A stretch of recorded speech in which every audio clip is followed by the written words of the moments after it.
My name is Lillian Govis, and I am the Director of Communications and Public Engagement for Buncombe County. Today is Tuesday, October 15th, and this is your community briefing. We'll be joined by Bill Norton from Duke Energy and Dave Connolly from the U.S. Army Corps of Engineers for updates on their work. But first, we'll turn this over to County Manager Avril Pender.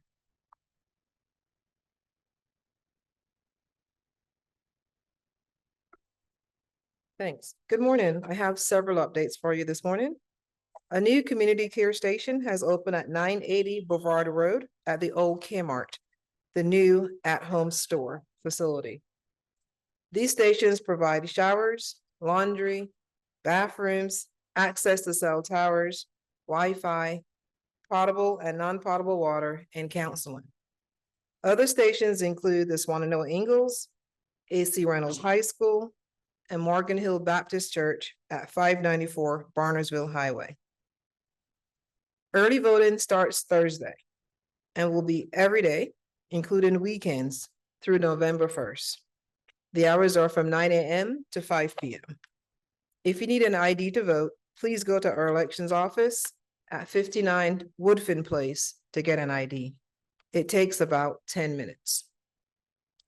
Early voting locations are the Black Mountain Library at 105 North Dougherty Street in Black Mountain, East Asheville Library, 3 Avon Road in Asheville, Anchor Candler Library, 1404 Sand Hill Road in Candler, Fairview Library, 1 Taylor Road in Fairview, Leicester Community Center, 2979 New Leicester Highway, South Buncombe Library, 260 Overlook Road in Asheville, UNCA Health and Counseling Center, 118 WT Weaver Boulevard.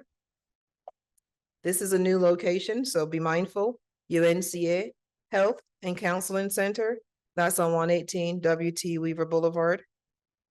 Weaverville Community Center, 60 Lakeshore Drive. Dr. Wesley Grant Southside Center, 285 Livingston Street.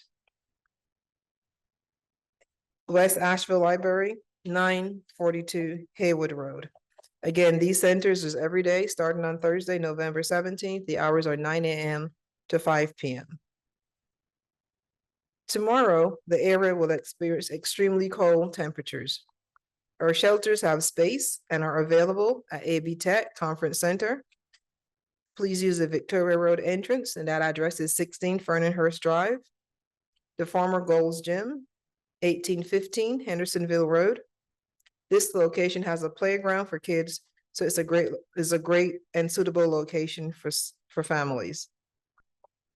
Please note that no kids are allowed at this location.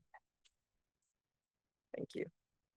Kids are allowed at the Gold's Gym location. It actually has a playground, so it's suitable for families. No pets are allowed at the Gold's Gym location. Medical Emergency Center shelter. This shelter is available for people that need medical equipment that requires power. That shelter is located at 10 Genevieve Circle, and that's on the AB Tech campus. The WNC Ag Center at 1301 Fannin Bridge Road. This is a good option for families with pets. Evelyn Charlie's is open Monday through Friday, 11 to 1. They're located at 23 Hamilton Street in Asheville. They are providing gasoline vouchers, warm winter clothing, and other essential items such as hygiene and cleaning products, menstrual supplies, diapers, and etc. And these are during these hours of 11 till 1. They continue to help our neighbors with rent and mortgage assistance, medical needs, and other essential items. Goodwill is accepting clothing donations and providing vouchers for those in need. Bounty and Soul is also accepting donations of warm clothing and blankets. Financial donations can be made to United Way of Asheville and Buncombe County at www.unitedwayabc, one word, unitedwayabc.org. For Spectrum, update from our Spectrum provider, more than 236,000 North Carolina Spectrum customers lost service at the height of the storm. In North Carolina, Spectrum expects complete restoration to all locations that have power and are safe to access by October 19th. In Buncombe County, 58% of Spectrum customers have seen their service restored. And currently 37,656 customers remain without power. Today, Tuesday, October 15th, FEMA will be at several locations. These include the Black Mountain Ingalls, that's the parking lot, that's 550 NC 9, Pat Square Park at 80 Court Plaza, Weaverville Community Center at 60 Lakeshore Drive, Swannanoa Community Care Station at the Ingalls parking lot, and AC Reynolds High School, 2299 US 70 in Swannanoa. The Buncombe County Health and Human Services Board has waived fees for vaccination of flu, COVID, Tdap, and hepatitis A for adults, as well as environmental health fees for food service plan reviews for existing facilities greater than 500 square feet. Renovations and additions for facility less than 500 square feet, as well as permit fees. All self-collect water samples and well water samples for a variety of chemicals. So basically, they have waived the fees for any vaccines for flu, COVID, Tdap, and hepatitis A for adults. So please, if you need any of those vaccines, you can access the Buncombe County Health Services at 40 Cox Avenue. People impacted by Hurricane Helene can apply to receive a one-time benefit to help buy food through the Disaster Supplemental Nutritional Assistance, often known as DSNAP. To apply, please visit epass.nc.gov. That is epass, EPASS.nc.gov, or call 1-844-453-1117. The North Carolina Attorney General's Office has a hotline to report scams, including disaster repairs, price gouging, and fraud contractors. You can call 877-5-NO-SCAM. That is 877-5-NO-SCAM. That is a toll-free number within North Carolina, or you can file a complaint online. Some tips we want to share with our listeners today is, if a housing inspector claims to represent FEMA, ask the person to show you their identification badge. Federal employees always wear an official government badge to identify themselves. Don't trust anyone that asks you for money. Federal and local disaster workers do not solicit or accept money. FEMA and U.S. Small Business Administration staff never charge applications for disaster assistance, inspections, or help in filling out applications. Always work with a licensed or verified contractors backed by reliable references. Do not pay more than half the cost of repairs in advance, and demand that contractors detail the job to be done with guarantees in writing. If you suspect fraud, call the FEMA Disaster Fraud Hotline at 866-720-5721. That is 866-720-5721. We do have some assistance hotline for our farmers. The North Carolina Department of Agriculture and Consumer Services hotline is active. This hotline is to connect farmers with resources that can assist with damage and other agricultural emergencies related to the storm. The toll-free number to access that service is 866-645-9403, 866-645-9403. A live operator is available between the hours of 8 a.m. and 5 p.m. Our county debris collection is beginning today in the Swannanoa area. Remember, we will make multiple passes at debris cleanup, and this is just the start of what will be an incredibly long process. For Wednesday, October 16th, tomorrow, Waste4 will run its normal routes for household trash and recycling at accessible locations in Swananoa. Waste4 will also have trucks located at the Owen Pool. This is at 117 Stone Drive in Swananoa from 8:30 to 3:30. This is for residents to bring bagged trash who the trucks cannot access. The United States Geological Survey, in partnership with the North Carolina Geological Survey, is in the region, assessing landslide risks, and they are conducting field assessments. They will share their preliminary assessments at our community briefing on Friday. So you will see some people from the US Geological Survey and the North Carolina Geological Survey. They are assessing landslide risks in the region and conducting field assessments. We want to bring that to your attention, as you will see some people in the field looking around at different sites. With that, I'll turn it back to Lillian. Thank you.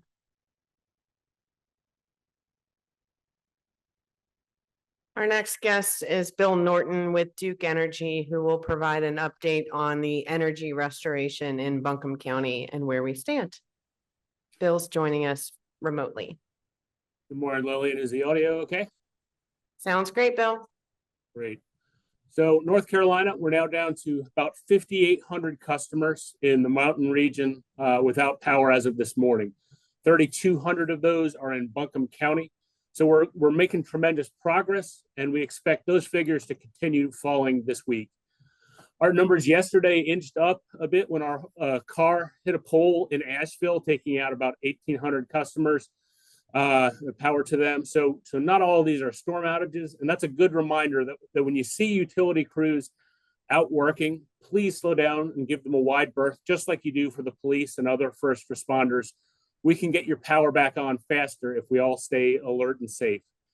But looking just at hurricane damage, not new situations like that, Duke Energy has now restored power to nearly 1.5 million customer outages from Helene, just in North Carolina. That's separate from our restoration efforts in upstate South Carolina as well. Some customers have even had their power restored on our end, but they're not ready to receive power. If, for example, if you had your meter ripped off the side of your house due to a tree coming down nearby, you need to have your home's internal wiring inspected by an electrician before we can turn your power back on. That's for your safety. So we've got hundreds of homes that are just like that, where we've done everything that we can do, and we're waiting for that inspection to occur. Other reports, we've had customers who've said, their neighbors have received power and they're wondering why theirs is still out.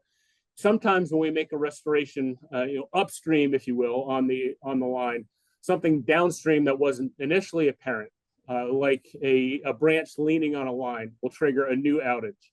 We inspect all the lines for problems just like that, but not everything is immediately visible. So if that happens to you, please re-report your outage on our website, on the Duke Energy app on your phone, by texting OUT to 57801 or calling us at 800-POWER-ON.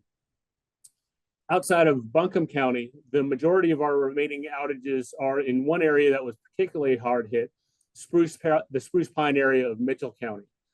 Because of the catastrophic damage in that area, Mitchell County still has about a quarter of its customers without power. There were three particularly hard hit areas of Spruce Pine. Humpback Mountain, I'm glad to say we were able to get helicopters into that area over the weekend, got power back to that area Sunday afternoon. Cane Creek near Roan Mountain, we didn't even think we could get into that area yet, but NCDOT moved heaven and earth to get us into that community. So all materials are now delivered to that site, and we've got crews on the ground restoring power right now. Little Switzerland, another mountain spot where we didn't have road access initially. The National Park Service did a great job managing to get our crews in by clearing a section of the Blue Ridge Parkway. So we helicoptered poles into that site yesterday and are now working on restoration there as well. So that gives you some idea of the challenges we're facing with these last remaining outages. For that group, we've opened a dedicated Western North Carolina operations center to serve as an ongoing base of operations while our workers continue rebuilding the infrastructure needed to restore power. This operations center also facilitates our ongoing collaboration with Buncombe County and other government partners from one central location, helping to make sure that we continue to stay coordinated with local officials and state officials and even national officials as this work moves forward. Most of our remaining outages will be restored by the end of the week.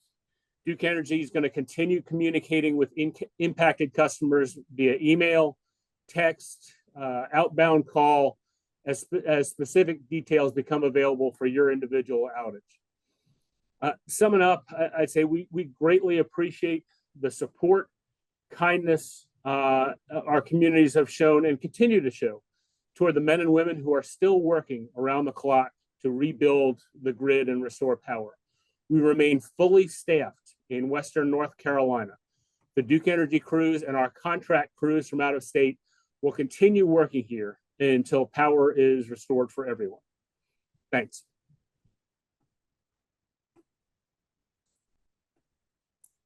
Thank you so much, Bill. And we've got an update from Dave Connolly with the U.S. Corps of Engineers. Okay, thank you, Lillian. Our mission priorities here in the recovery, we are considering recovery day 617 for us. The priorities have not changed. Our strength remains just over 250 civilian, military, and contractors on the ground who are operating not only in Buncombe County, but all of the impacted counties. Our three mission areas, temporary power, debris, infrastructure assessments have not changed. Temporary power, as you just heard, there's some good news stories there. Although we've installed approximately 16 generators, these numbers change frequently. But we are starting to see some deinstalls complete, which is a testament to some of the power is coming back up and there's no more requirement for those temporary generators to be in. The debris mission, we're still performing assessments and providing technical assistance to determine scopes of work. Again, that's for that estimated 10 million cubic yards of debris.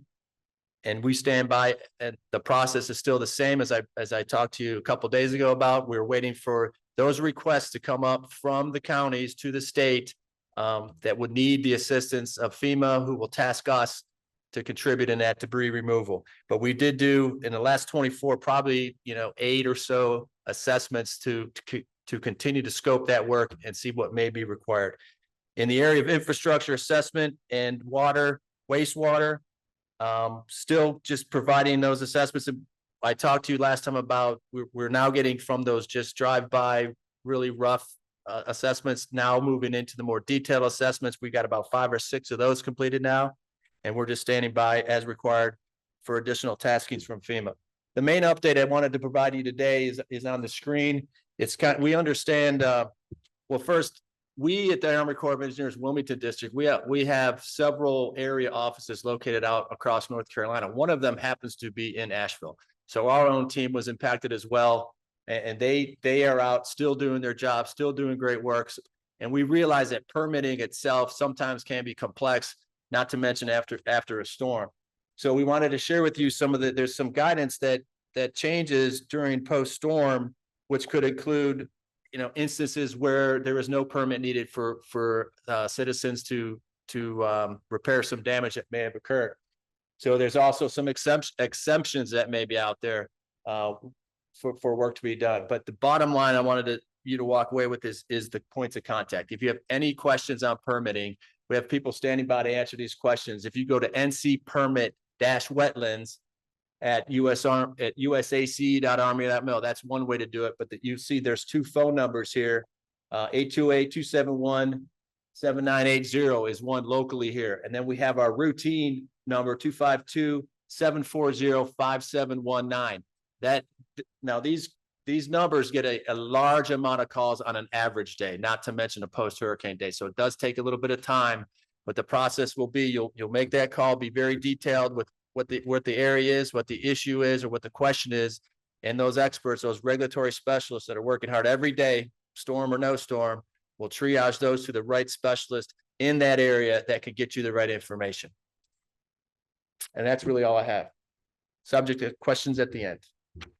Thanks, Lily. Sounds good. And just a reminder, these are not the permits that you would pull if you were looking to do construction on your home. You still need to go to your county's permits office for any sort of home repair permits that are being pulled. 3 quick notes before we move to questions. Do want to celebrate the continuation of water service restoration throughout the city. Last night, they were able to get water to downtown Asheville. So the city of Asheville and those crews that are working 24/7 continue to make significant and heroic progress in that restoration of water services. The Buncombe County Board of Commissioners will meet today at 5 p.m. That meeting will be broadcast on our Facebook page for those who want to watch. And so that will be a fully remote Board of Commissioners meeting. And then a request from our local fire chiefs. We know the temperatures are dropping and it is the humidity is also dropping with these cooler temperatures. So it's very dry and very cold, which increases the risk of burning. So please use extreme caution if you are burning. We know that the last thing we want is to add an additional strain on our first responders and impact any of our homes or infrastructure. So please use extreme caution if you are burning any materials. Make sure you're 15 feet away from structures and that you're doing it in 3 to 6 foot piles. And it is managed and supervised at all times. And with that, we will turn to questions from our media. We do have City of Asheville staff who are here. The famous Ben Woody. They are here to answer questions that may come up for them. And we'll turn it over to questions from the media who are on a Zoom line at this time. Hi, this is Will Atwater with North Carolina Health News. I may have missed this earlier, but can you provide an update on if folks have wells and they need their water tested? What's the process? Are they to bring samples to a location, or does officials come to their site? And then also, individuals can collect well testing kits from the permits office to test those wells. The EPA also has well testing community labs that are working in our area, and we'll make sure that that link to the EPA mobile testing is included in the press release that goes out in the newsletter to the community at the end of the day. Lillian. Hello, John. Hi, Charles Perez at WLOS. I've got 2 water-based questions. One is city and the other is schools. The city side, what areas are next? Are they moving like in zones from east towards west, or what can you let us know? Play is coming up. Thank you. Morning, Charles. Good morning. Thanks for this. Appreciate it. So yesterday, well, let me back up a little bit. So from the beginning, when we repaired the bypass line at North Fork Treatment Plant in Black Mountain, service was going to be restored moving generally westward. And so far we haven't gotten to downtown should be pretty much fully pressurized by now. There could be a couple of spots here and there that aren't. And from downtown, service restoration is going to continue moving westward. In fact, the 24-inch main transmission line that carries water to almost every part of West Asheville has been pumping water now for almost 3 hours. That does not mean that every part of West Asheville will have water today. There are tanks to fill. There's going to be some damage on some of the smaller lines that shoot off that main transmission line. But West Asheville will be next in line.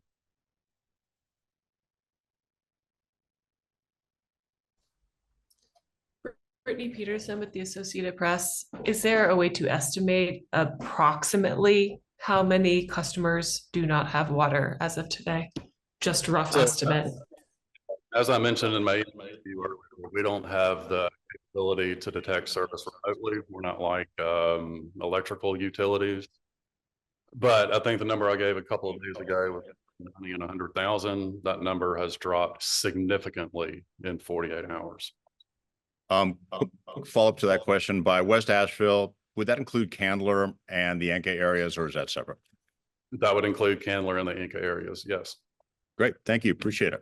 Next half of my question is with regard to water and schools. And we don't have anyone from the schools here today, Charles, but we can Can I just try put the to, question out there? yeah, absolutely, go for it. Okay, thank you.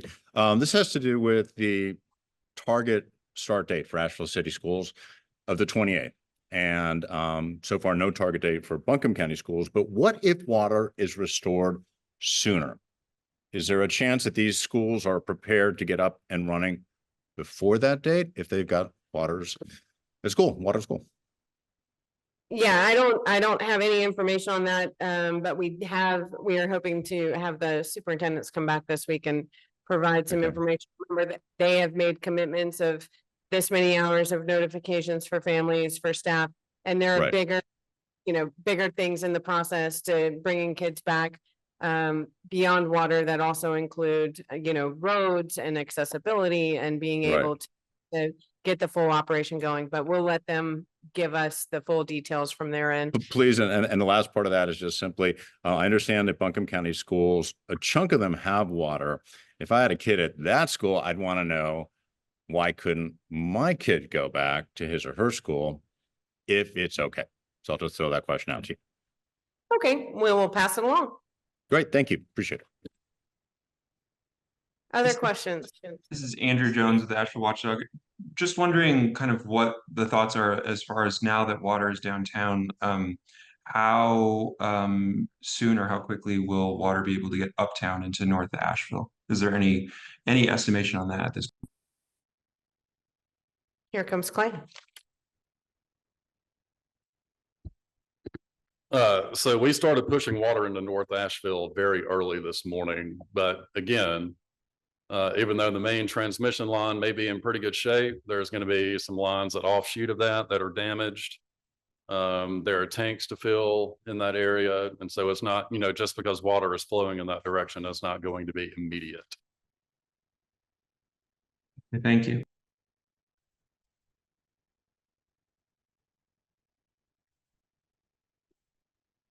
Do we have any questions in the chat, Angelica?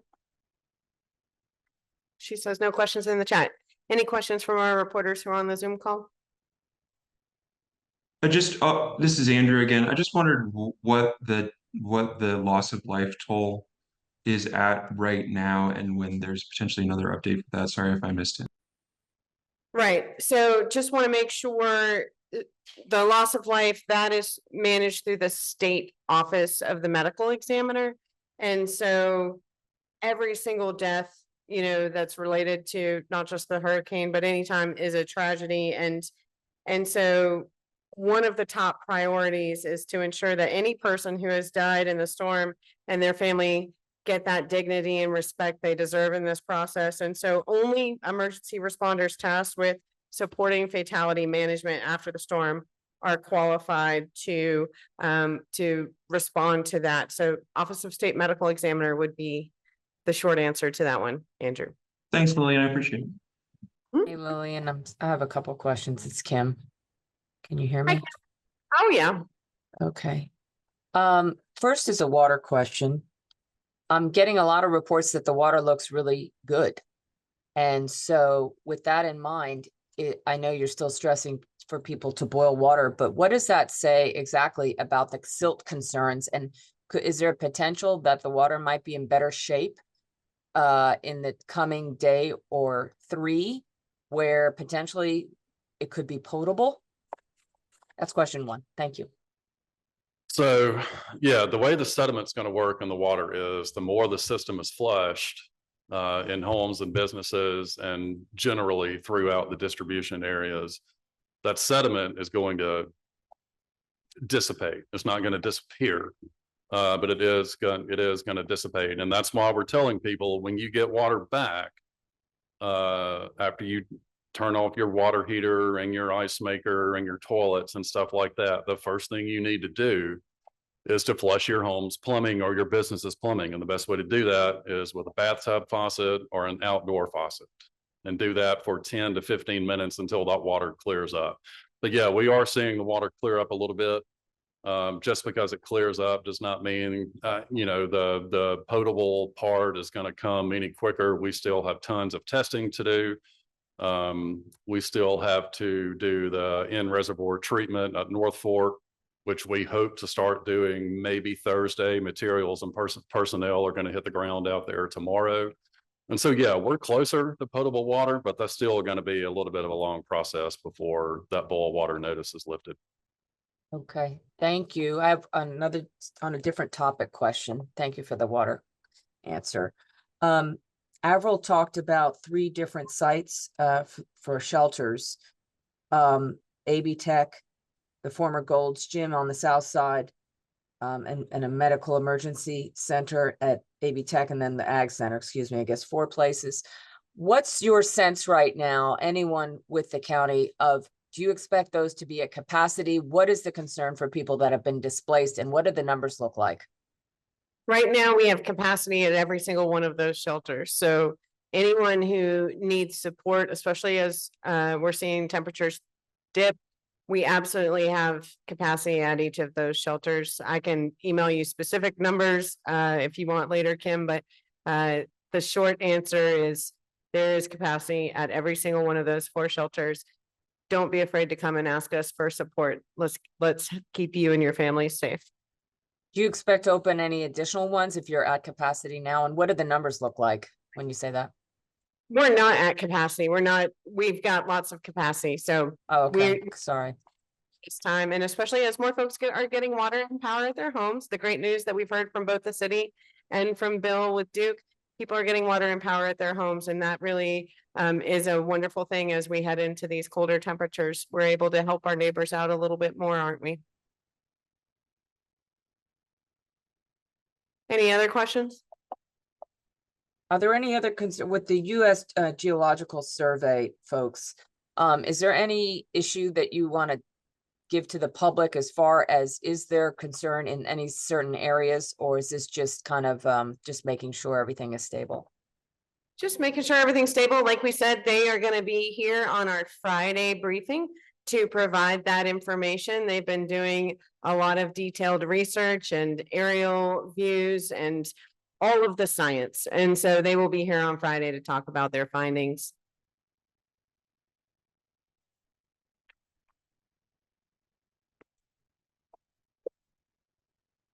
Sounds like We have we've a got one in the question and one in the chat.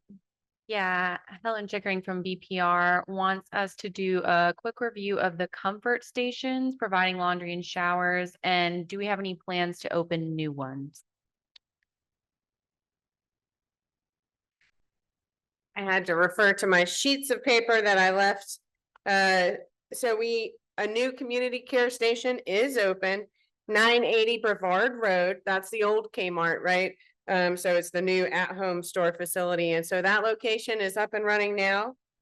We also have one at the Swananoa Ingalls, AC Reynolds High School, and Morgan Hill Baptist Church at 594 Barnardsville Highway.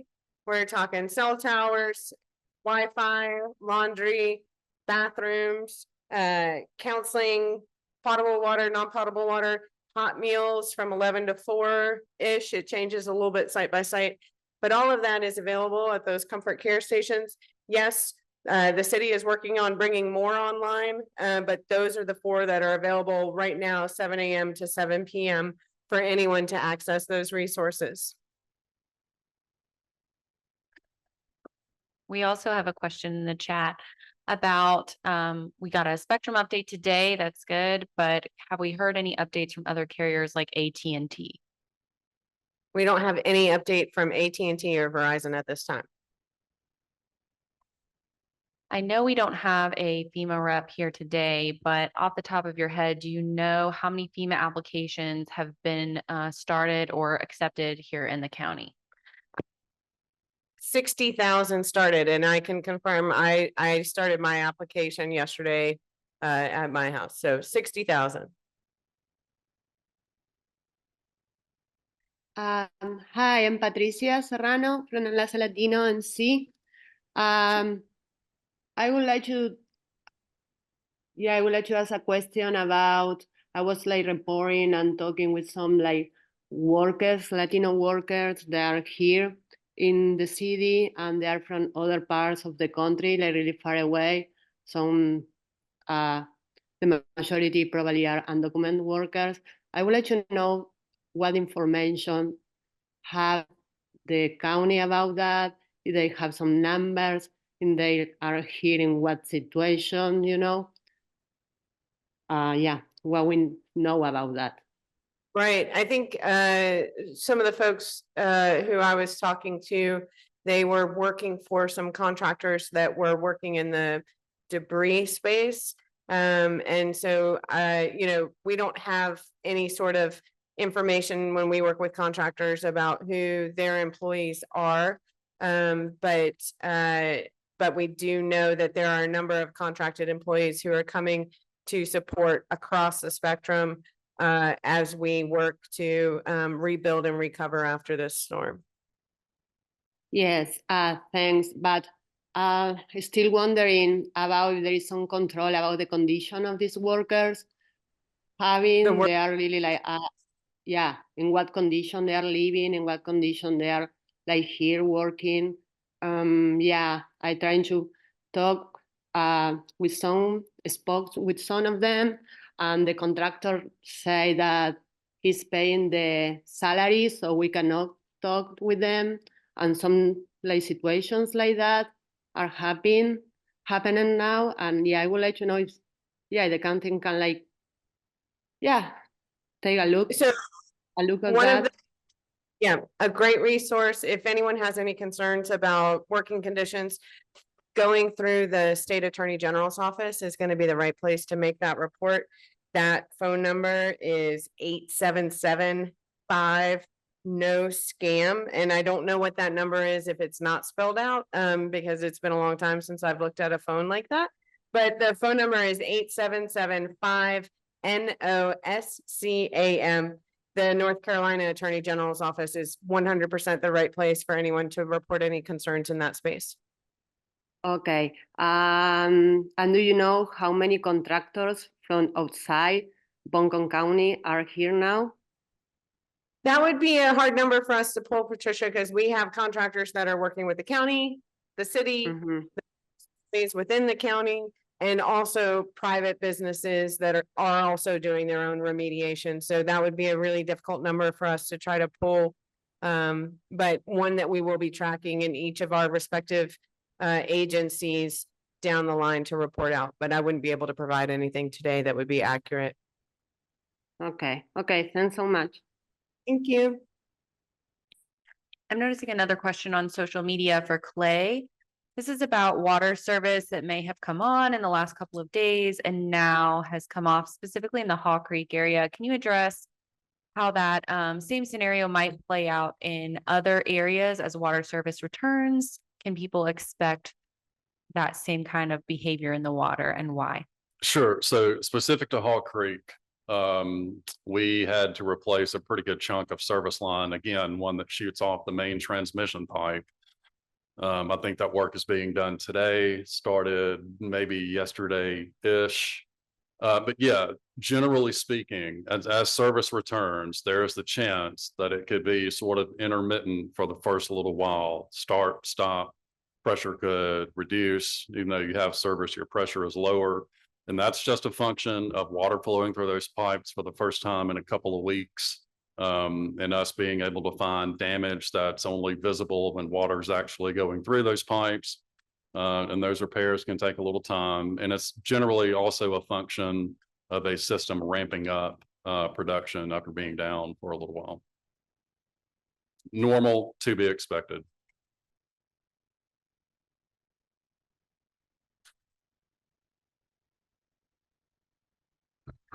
Looks like we have nothing else in the chat. Last call for our reporters who are on the line. We'll be back again tomorrow with a full update from City of Asheville for their regular Monday, Wednesday, Friday update, as well as some other community partners. And so we will look forward to seeing y'all on Wednesday, October 16th, 11 a.m. right back here for the next Buncombe County Community Briefing. Thank you all for tuning in. See you tomorrow.